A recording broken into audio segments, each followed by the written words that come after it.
आज हम बात करेंगे फ्यूल सेल की। फ्यूल सेल क्या होता है? इसमें इस फ्यूल सेल के अंदर जो सी फ्यूल इस्तेमाल हो रही होती है, फ्यूल सेल के अंदर, यानी कि फ्यूल का मतलब क्या है? पेट्रोल। जैसे कि आपके मोटरसाइकिल है, मोटरसाइकिल के अंदर जब आप पेट्रोल डालते हो फिर ही मोटरसाइकिल चलती है ना। जब वो पेट्रोल एज अ फ्यूल काम कर रहा होता है मोटरसाइकिल के अंदर, जैसे ही वो फ्यूल ख़त्म हो जाता है मोटरसाइकिल के अंदर, तो मोटरसाइकिल चलना बंद हो जाता है। इसी तरीके से सेल के अंदर भी एक फ्यूल होता है। जैसे ही सेल के अंदर फ्यूल की कंसंट्रेशन ख़त्म हो जाती है तो सेल भी काम करना छोड़ देता है, ठीक है ना, और जिससे आपकी डिवाइस चलना बंद हो जाती है। अब फ्यूल के तौर पर सेल के अंदर कौन कौन सी सब्सटेंसेस एक्ट करती हैं? सबसे पहले तो hydrogen as a fuel act करती है सेल के अंदर। मीथेन गैस एक्ट करती है एज अ फ्यूल सेल के अंदर। हाइड्राजीन एक्ट करती है एज अ फ्यूल सेल के अंदर, ठीक है ना, समझ आ गई। इसी तरीके से ऑक्सीजन गैस, ठीक है ना, ऑक्सीजन गैस भी एज अ फ्यूल एक्ट कर रही होती है सेल के अंदर। अब फ्यूल सेल में क्या होता है? इसमें केमिकल रिएक्शन के ज़रिए से इलेक्ट्रिसिटी को प्रोड्यूस किया जाता है, और साफ़ पानी, यानी कि ऐसा पानी के जिसे आप पी सकते हो, ड्रिंकेबल वाटर भी प्रोड्यूस होता है। इसे हम कहते हैं fuel cell. The cell which convert chemical energy into electrical energy, ऐसा सेल के जिसके अंदर केमिकल एनर्जी के ज़रिए से इलेक्ट्रिकल एनर्जी प्रोड्यूस कर दी जाए, यानी कि केमिकल एनर्जी से इलेक्ट्रिकल एनर्जी प्रोड्यूस की जाए, उस सेल को कहते हैं फ्यूल सेल। ऐसा सेल के जिसके अंदर हम केमिकल एनर्जी के ज़रिए से इलेक्ट्रिकल एनर्जी को प्रोड्यूस कर सकते हैं, केमिकल एनर्जी से इलेक्ट्रिकल एनर्जी को प्रोड्यूस कर सकते हैं, और साथ में साफ़ पानी भी बनता है, इसको हम कहते हैं फ्यूल सेल। यहाँ पर अब हम फ्यूल सेल की कंस्ट्रक्शन बनाते हैं। फ्यूल सेल कैसे बना होता है, फ्यूल सेल कैसा होता है, उसकी कंस्ट्रक्शन यहाँ पर मैं बनाने जा रहा हूँ। सबसे पहले तो फ्यूल सेल जो सा होता है ना, एक डब्बा बनाना है इधर,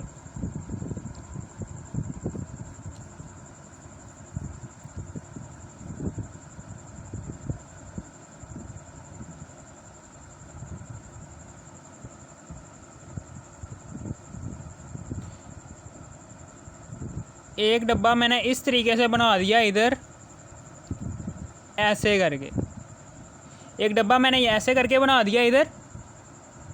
दो सुराख इधर ऊपर करने हैं और दो सुराख इधर साइडों पर करने हैं, ठीक है ना।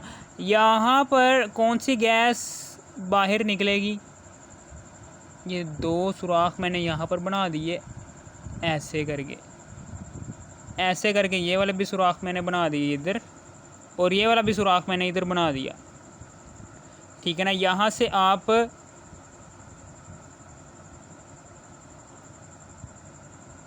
हाइड्रोजन गैस को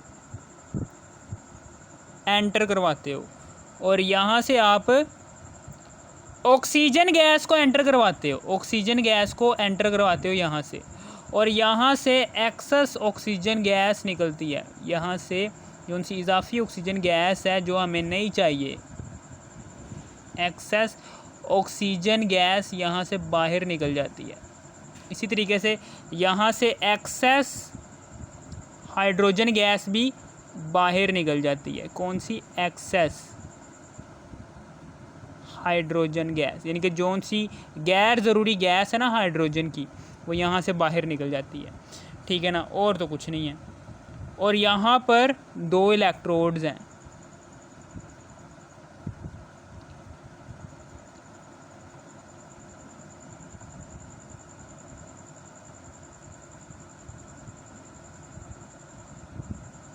एक ये वाला इलेक्ट्रोड है,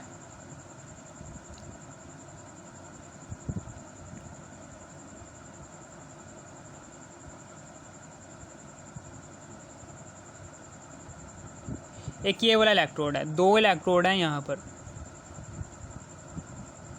जाहिर सी बात है, एक एनोड होगा और दूसरा कैथोड होगा। पोरस इलेक्ट्रोड है, ये दो इलेक्ट्रोड हैं,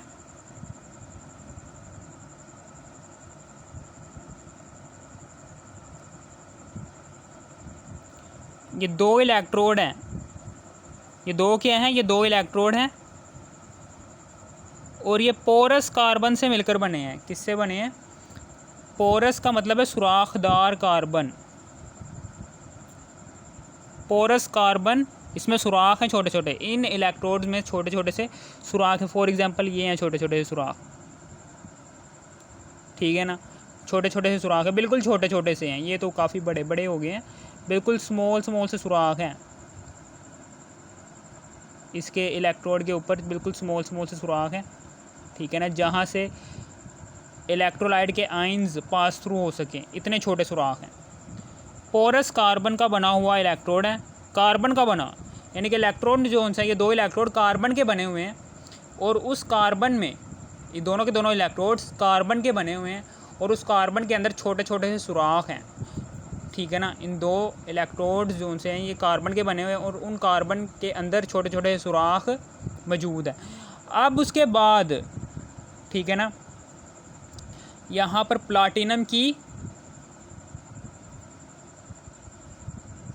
यूज़ हो रहा होता है। यहाँ पर प्लाटिनम की इलेक्ट्रोप्लेटिंग भी की जाती है। प्लाटिनम यूज़ हो रहा है, उसकी इलेक्ट्रोप्लेटिंग की जाती है। इलेक्ट्रोप्लेटेड प्लाटिनम इस्तेमाल हो रहा होता है। इन दोनों प्लेट्स पर प्लाटिनम की इलेक्ट्रोप्लेटिंग की जाती है, ठीक है ना, वही लिखा हुआ है। प्लाटिनम एज अ कैटालिस्ट इस्तेमाल हो रहा होता है, यानी कि रिएक्शन को तेज़ करवाने का काम कर रहा होता है यहाँ पर, ताकि प्लाटिनम की इलेक्ट्रोप्लेटिंग की जाती है। और इन दो इलेक्ट्रोड्स के दरमियान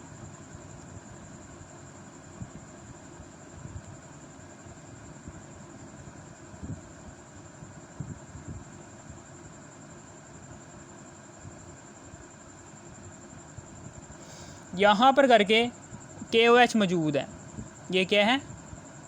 ये KOH है।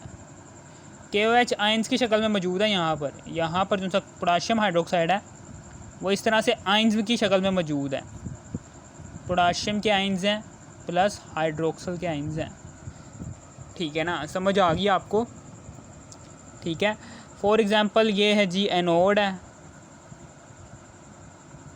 जिसके ऊपर पॉजिटिव चार्ज है, और ये है जी कैथोड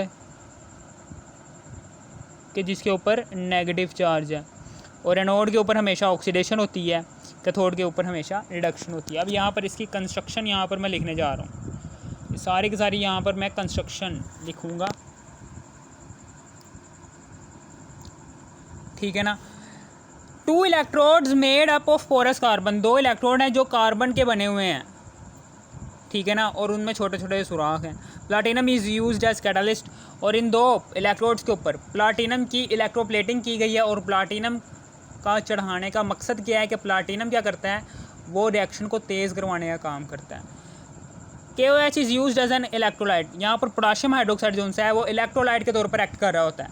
पोटाशियम हाइड्रोक्साइड जो है वो इलेक्ट्रोलाइट के तौर पर एक्ट कर रहा होता है। इलेक्ट्रोलाइट हम किसे कहते हैं? इलेक्ट्रोलाइट के तौर पर एक्ट कर रहा है। यहाँ पर जो है पोटाशियम हाइड्रोक्साइड है, ये पोटाशियम हाइड्रोक्साइड जो है, ये पोटाशियम हाइड्रोक्साइड ये एज एन इलेक्ट्रोलाइट यूज़ हो रहा होता है दो इलेक्ट्रोड के दरमियान। आपको पता है कि जो सा इलेक्ट्रोलाइट होता है वो आयंस की शक्ल में मौजूद है। अब इसी इलेक्ट्रोलाइट ने रिएक्शन को प्रोसीड करना है इस फ्यूल सेल के अंदर।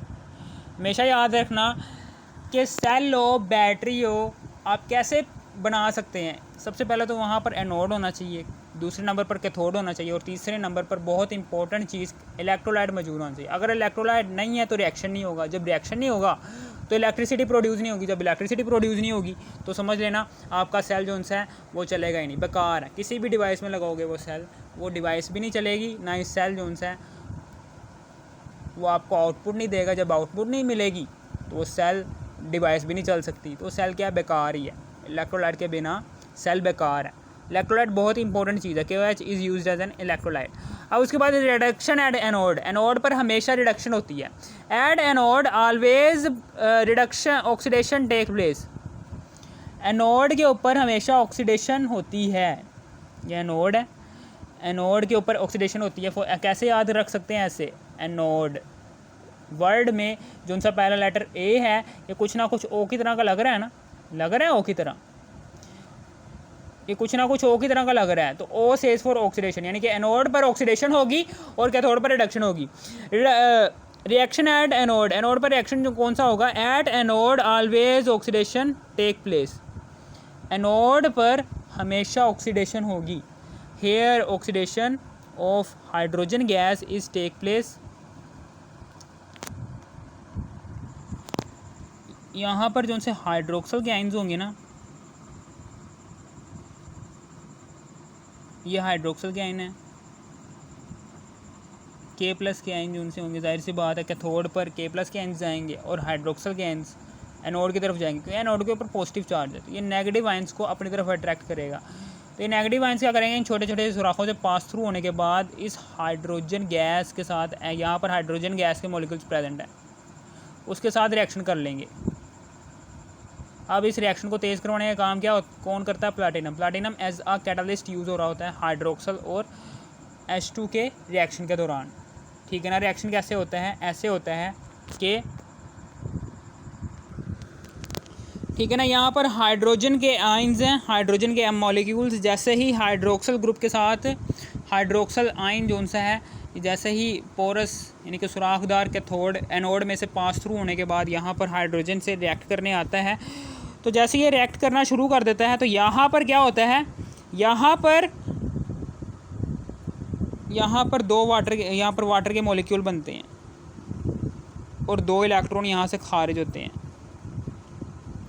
यहाँ पर देखो 2 H2 हैं और वहाँ पर 3 H2 हैं, मैं यहाँ पर 2 लिख देता हूँ। अब 2 हाइड्रोजन के एटम इधर भी, 4 हाइड्रोजन के एटम इधर भी है, 2 ऑक्सीजन के एटम इधर, तो मैं क्या करता हूँ यहाँ पर 2 लगा देता हूँ। 2 दूनी 4 हाइड्रोजन के एटम ये, 2 ऑक्सीजन के एटम ये। ठीक है ना, समझ आ गई आपको। ये ऐसे हुआ रिएक्शन, ये देखें ये है और 2 हाइड्रोक्सल के आइन हैं। इस तरीके से हाइड्रोक्सल के आइन क्या करते हैं, ये एक इलेक्ट्रॉन खारिज कर देते हैं। जैसे ही एक इलेक्ट्रॉन खारिज होता है, हाइड्रोक्सल के आइन जैसे ही एक इलेक्ट्रॉन खारिज करते हैं तो इसके ऊपर चार्ज नहीं होता, चार्ज 0 हो जाता है। इसी तरीके से ये भी हाइड्रोक्सल आइन जैसे ही एक इलेक्ट्रॉन खारिज करेगा, इसके ऊपर भी चार्ज 0 हो जाएगा। ठीक है ना। यहाँ पर -1 जैसे एक इलेक्ट्रॉन खारिज होता है, एक इलेक्ट्रॉन निकल गया, एक पॉजिटिव काम हुआ है, किसी दूसरे की मदद करने के लिए जा रहा है ना एक इलेक्ट्रॉन, एक पॉजिटिव काम हुआ है। कौन सा चार्ज आएगा इसके ऊपर, +1। इसके ऊपर हाइड्रोक्सल के ऊपर ऑलरेडी कौन सा चार्ज प्रेजेंट है, -1, एक दूसरे को कैंसिल कर देंगे, तो यहाँ पर जो सा चार्ज प्रेजेंट होगा वो 0 होगा। ठीक है ना। अब ये 2 हाइड्रोक्सल के एटम्स, इसमें से 2 हाइड्रोजन ये और 2 हाइड्रोजन ये, 4 हाइड्रोजन है, ये लो जी 4 हाइड्रोजन। इसी तरीके से 2 ऑक्सीजन के एटम ये वाले, एक ऑक्सीजन का एटम जब 2 से मल्टीप्लाई होगा, 2 ऑक्सीजन के एटम ये वाले, ये 2 वाटर के मॉलिक्यूल ये वाले और 2 इलेक्ट्रॉन ये वाले। आगे ना इधर और तो कुछ नहीं था। अब उसके बाद आगे है जी कैथोड की बारी। कैथोड पर क्या हो रहा होता है, वो सारी की सारी कहानियाँ अब लिखने जा रहा हूँ मैं कि रिएक्शन एट कैथोड, कैथोड पर हमेशा याद रखना रिडक्शन होती है। At cathode always reduction take place. Reduction हो रही होती है यानी कि इलेक्ट्रॉन ऐड अप हो रहे होते हैं, इलेक्ट्रॉन ऐड हो रहे होते हैं। ठीक है ना, समझ आ गई आपको। यहाँ पर देखना इलेक्ट्रॉन ऐड अप हो रहे हैं। ठीक है ना, समझ आ रही है आपको। मैं क्या करता हूँ, मैं इस पूरी की पूरी इक्वेशन को, जिनसे पूरी की पूरी इक्वेशन है, इसको मैं 4 से मल्टीप्लाई कर देता हूँ। 4 से मल्टीप्लाई करता हूँ, 2 से मल्टीप्लाई कर देता हूँ। ऐसे जैसे ही मैं 2 से मल्टीप्लाई करूँगा तो ये सारी की सारी जो सी इक्वेशन है वो कैसे बनेगी, वो ऐसे बनेगी। मैं यहाँ पर लिख रहा हूँ ओवरऑल रिएक्शन में, मैं ओवरऑल रिएक्शन यहाँ पर लिखूँगा ना, मैं वहाँ पर लिख रहा हूँ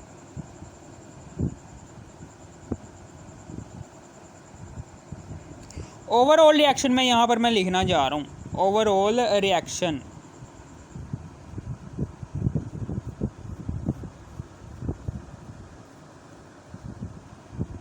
यहाँ पर मैं लिखूँगा ओवरऑल रिएक्शन। कैसे लिखूँगा ओवरऑल रिएक्शन, ये देखो ज़रा ध्यान से देखना। ओवरऑल रिएक्शन में कैसे लिखूँगा, सबसे पहले तो मैं 2 से मल्टीप्लाई करूँगा इस चीज़ को, एनोड पर मौजूद जो सा रिएक्शन होगा उसको मैं 2 से मल्टीप्लाई करूँगा। सारे की सारी इक्वेशन को मैं 2 से मल्टीप्लाई करूँ, कोई फ़र्क नहीं पड़ेगा। ठीक है ना, सारे की सारी इक्वेशन को मैं कर रहा हूँ ना, ये तो नहीं मैं प्रोडक्ट साइड में 2 से मल्टीप्लाई कर रहा हूँ, रिएक्टेंट साइड में 2 से मल्टीप्लाई कर ही नहीं रहा हूँ, ऐसा नहीं। सारे की सारी केमिकल इक्वेशन को मैं 2 से मल्टीप्लाई कर रहा हूँ। 2 हाइड्रोजन के एटम्स फिर प्लस जब 2 इससे मल्टीप्लाई होगा 2 दूनी 4, 4 हाइड्रोक्सल के आयंस, फिर उसके बाद 2 दूनी 4, 4 वाटर के मॉलिक्यूल्स,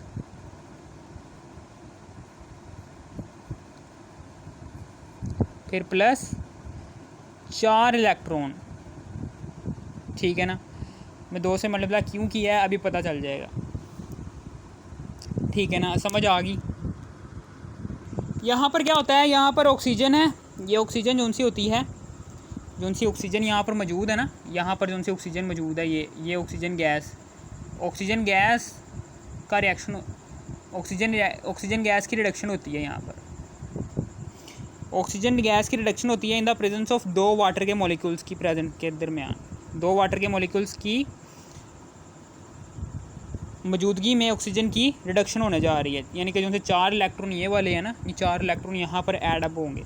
जैसे 4 इलेक्ट्रॉन यहाँ पर ऐड अप होंगे तो यहाँ पर देखना 2 वाटर के मॉलिक्यूल्स हैं, 2 दूनी 4, 4 हाइड्रोजन के एटम्स हैं और 2 ऑक्सीजन के एटम्स हैं। यहाँ पर 4 हाइड्रोजन के एटम मैं ये लिख देता हूँ, 2 ऑक्सीजन के एटम ये वाले और 2 ऑक्सीजन के एटम ये वाले, 4 ऑक्सीजन के एटम हैं। ठीक है ना, समझ आ गई।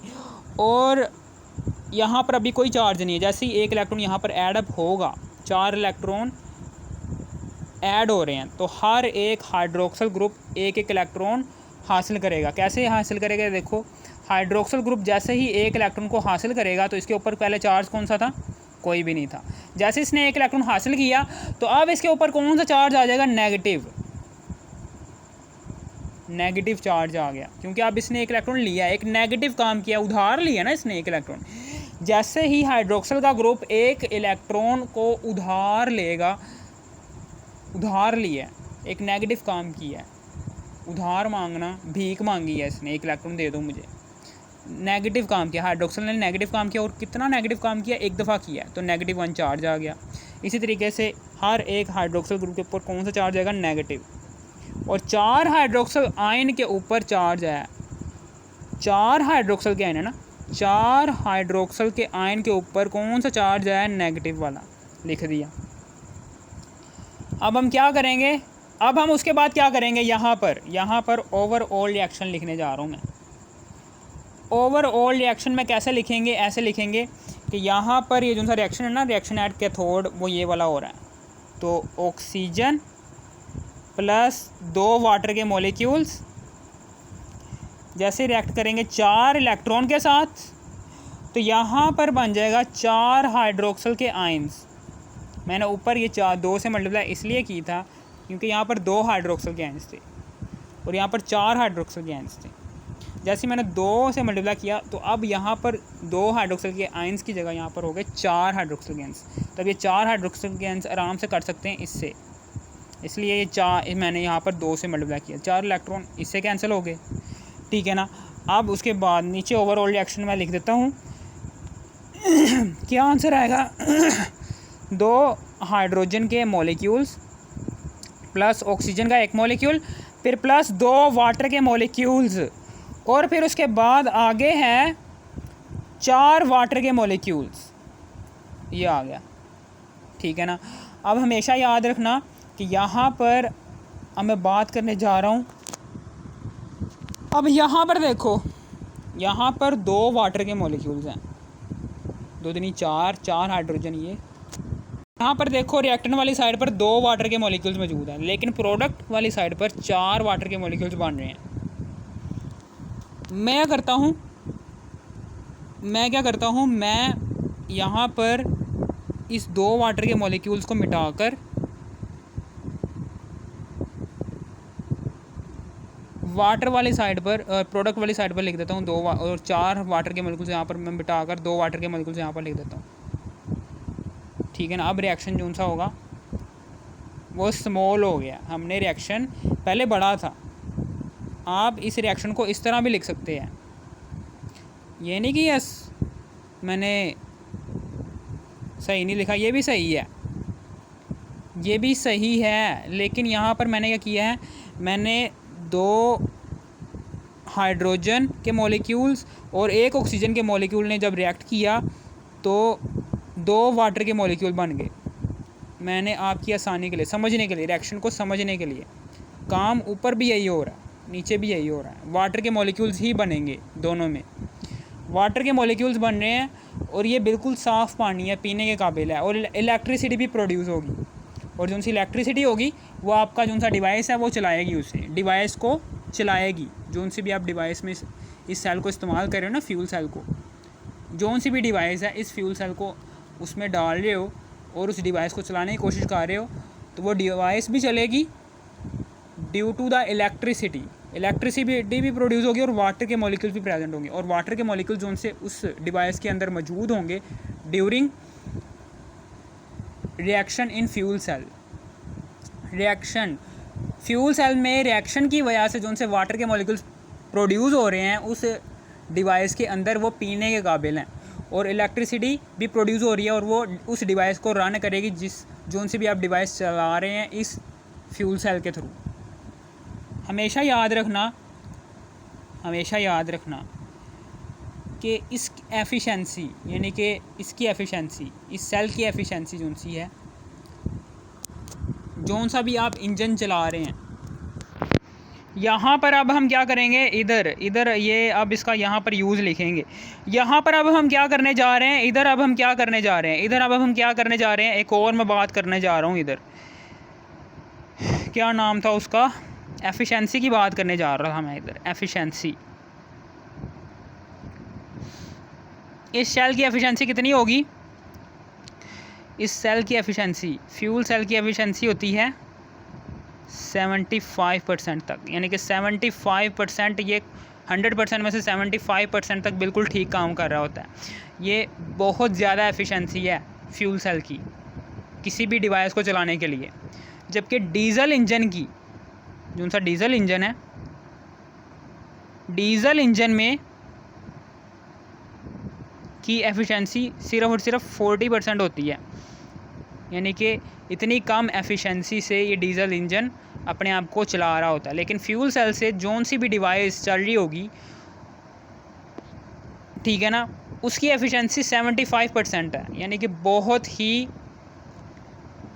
करेक्ट अंदाज में चलेगी वो और बहुत ही स्पीड के साथ चलेगी। जितनी ज़्यादा किसी भी डिवाइस में जो सा सेल यूज़ हो रहा है उस डिवाइस में को चलाने के लिए, अगर उस सेल की एफिशिएंसी बहुत ज़्यादा है, आपकी जो सी डिवाइस है वो बहुत तेज़ी से रन करेगी और उसमें जो सा बहुत तेज़ी से रन करेगी। जबकि डीजल इंजन जो सा इसकी एफिशिएंसी कम है ना, 40%, तो ये तेज़ी से रन नहीं कर सकती, ठीक है ना। और ये बहुत पोल्यूशन भी क्रिएट करेगी। जिसकी एफिशिएंसी कम होगी तो समझ लेना वो पोल्यूशन भी क्रिएट करेगी और उसकी स्पीड भी कम होगी। और जिसकी एफिशिएंसी ज़्यादा है, इसकी फ्यूल सेल की एफिशिएंसी ज़्यादा है, देखो कितनी ज़्यादा फ्यूल सेल की एफिशिएंसी, ये किसी भी डिवाइस को चलाएगी। फ्यूल सेल जो है वो किसी भी डिवाइस को चलाएगा, बहुत स्पीड से चलाएगा और उस दौरान ना तो पोल्यूशन क्रिएट करेगा, सिर्फ और सिर्फ वाटर के मॉलिक्यूल्स क्रिएट करेगा, और वो भी ऐसा वाटर प्रोड्यूस करेगा कि जिससे आप पी सकें। इसलिए आप इसको यूज़ हम कहाँ पर करते हैं, इस फ्यूल सेल को हम स्पेस में यूज़ कर रहे होते हैं। स्पेस के अंदर हम इसका बहुत ज़्यादा यूज़ करते हैं क्योंकि स्पेस में वाटर नहीं होता। अगर स्पेस बहुत लंबे सफ़र के लिए आप जा रहे हो 5-6 साल के लिए, तो 5-6 साल का पानी थोड़ी ना आप लेकर जाओगे साथ। आप क्या करते हो, आप फ्यूल सेल को लेकर चले जाते हो, 3-4 फ्यूल सेल पकड़ते हो, उसको किसी भी डिवाइस के साथ कनेक्ट करते हो और वो जैसे जैसे वो डिवाइस को चला रहे होते हैं फ्यूल सेल, उसी दौरान वो पानी भी प्रोड्यूस कर रहे होते हैं। और जो सा पानी होता है उसको हम उस डिवाइस में से निकाल लेते हैं, साफ़ पानी को, और उसको ठंडा करके आप पी लेते हो स्पेस के अंदर हम फ्यूल सेल के ज़रिए से अपनी प्यास बुझा रहे होते हैं। बहुत ही इम्पोर्टेंट है ये यूज़। इसी तरीके से आप इन हाइड्रोजन को, मीथेन को, हाइड्राजीन को एज आ फ्यूल भी इस्तेमाल कर रहे होते किसी भी सेल के अंदर, ठीक है ना। समझ आ गई आपको, ये मेरी बात याद रखना। यहाँ पर देखो, यहाँ पर 3 गैसेस हैं यहाँ पर, हाइड्रोजन, मीथेन और हाइड्राजीन, 3 हैं। फ्यूल सेल में जो सा फ्यूल फ्यूल जला रहे हो सेल के अंदर, जो सा फ्यूल आप इस्तेमाल कर रहे हो वो 3 तरह के फ्यूल हैं, हाइड्रोजन, मीथेन और हाइड्राजीन। जो सी हाइड्रोजन होती है, अमोनिया फॉर एग्जांपल, अमोनिया भी होती है एक फ्यूल के तौर पर, अमोनिया भी एक्ट कर रही होती है, अमोनिया भी लिख लो। अब जो सी अमोनिया होती है, जैसे ही अमोनिया ऑक्सीजन के साथ रिएक्शन करती है, उस दौरान नाइट्रोजन बन रहा होता है, नाइट्रोजन के मॉलिक्यूल बन रहे होते हैं और वाटर के मॉलिक्यूल बन रहे होते हैं, ठीक है ना।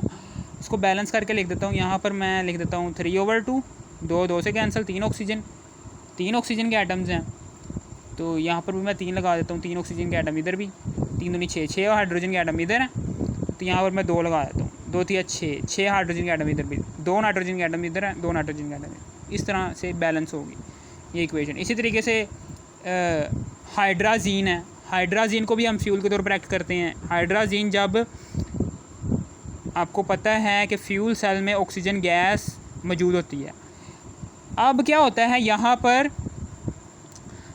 क्या होता है, यहाँ पर नाइट्रोजन के मॉलिक्यूल बनता है और वाटर का मॉलिक्यूल बनता है, ठीक है ना।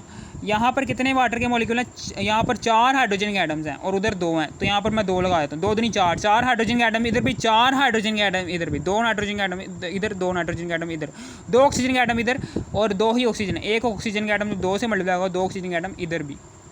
इसी तरीके से यहाँ पर हाइड्रोजन है, मीथेन है, सॉरी ये मीथेन है, इस मीथेन ने भी ऑक्सीजन के साथ रिएक्ट करना है। ये लो जी, मीथेन जब ऑक्सीजन के साथ रिएक्ट करेगी तो क्या बनाएगी, यहाँ पर सबसे पहले तो कार्बन डाइऑक्साइड बनेगी, सबसे पहले क्या बनेगी, कार्बन डाइऑक्साइड का मॉलिक्यूल बनेगा CO2 और प्लस वाटर का मॉलिक्यूल भी बनेगा इस तरीके से। अब ये देखें, यहाँ पर 4 हाइड्रोजन के एटम्स हैं, उधर कितने हैं, 2 हैं, तो 2 दूनी 4 हाइड्रोजन के एटम इधर भी, 4 हाइड्रोजन के एटम इधर भी, 1 ऑक्सीजन के एटम जब 2 से मल्टीप्लाई होगा, 2 ऑक्सीजन के एटम इधर भी, 2 ऑक्सीजन के एटम इधर भी और 2 ऑक्सीजन के एटम इधर, 2 ऑक्सीजन एटम ये हैं, 4 ऑक्सीजन के एटम इधर भी हैं और इधर कितने हैं, 2 हैं ना, तो इधर मैं 2 लगा देता हूँ, 4 ऑक्सीजन के एटम, 2 दूनी 4 ऑक्सीजन के एटम इधर भी, 4 ऑक्सीजन के एटम इधर भी, 1 कार्बन का एटम है उधर भी, 1 कार्बन का एटम है। इस तरह से ये इक्वेशन बैलेंस हो गई है। अब तीनों के तीनों फ्यूल्स को, जब आप ये तीनों के तीनों फ्यूल, अमोनिया को डालो फ्यूल सेल के अंदर एज आ फ्यूल, हाइड्राजीन को डालो as a fuel in fuel cell, या फिर मीथेन को डालो as a fuel in fuel cell, तो जब वो रिएक्शन चलेगा ना, रिएक्शन हो रहा होगा, उस रिएक्शन के दौरान वाटर के मॉलिक्यूल्स मौजूद होंगे, ये वाटर के मॉलिक्यूल्स बन रहे हैं और ये बिल्कुल साफ़ पानी होगा। वाटर के मॉलिक्यूल्स भी बनेंगे और साथ में इलेक्ट्रिसिटी भी प्रोड्यूस होगी। इलेक्ट्रिसिटी क्या करेगी, वो आपके डिवाइस को रन करेगी और वाटर के मॉलिक्यूल्स उनसे बन रहे हैं ना, वो आपके पीने के लिए हैं, ठीक है ना। समझ आ गई आपको, यानी कि जौन सा भी फ्यूल सेल आप यूज़ करोगे, फ्यूल इस्तेमाल करो, जौन सा भी फ्यूल आप इस्तेमाल करोगे फ्यूल सेल के अंदर डिवाइस को रन करने के लिए, हमेशा वाटर के मॉलिक्यूल्स बनेंगे। वाटर के मॉलिक्यूल्स बनेंगे, इसका मतलब क्या है कि ये पोल्यूशन भी नहीं क्रिएट करेगा, है ना। पानी बिल्कुल साफ़ बन रहा है, गंदा पानी नहीं है, ये पीने के काबिल पानी है, ठीक है ना। अगर गंदा पानी होता तो फिर पोल्यूशन क्रिएट करता ये फ्यूल सेल डिवाइस को रन करवाने के लिए। चूँकि डिवाइस को रन भी कर रहा है फ्यूल सेल और जो सा पानी बना रहा है डिवाइस प्रोडक्ट साइड पर, वो भी बिल्कुल साफ़ बना रहा है। इसलिए समझ लो कि फ्यूल सेल जो सा है इसकी पोल्यूशन ज़ीरो है, ज़ीरो पोल्यूशन क्रिएट करेगा और आपका डिवाइस भी अच्छी तरीके से रन होगा और जो सी इलेक्ट्रिसिटी प्रोड्यूस होगी उसकी एफिशिएंसी की वैल्यू भी 75% है, यानी कि बहुत तेज़ी से वो डिवाइस चलेगी। अगर आपको इस वीडियो की ज़रा सी भी थोड़ी सी भी समझ आ गई, इस वीडियो को कर दो लाइक और सब्सक्राइब और शेयर भी कर देना। Thanks for watching me.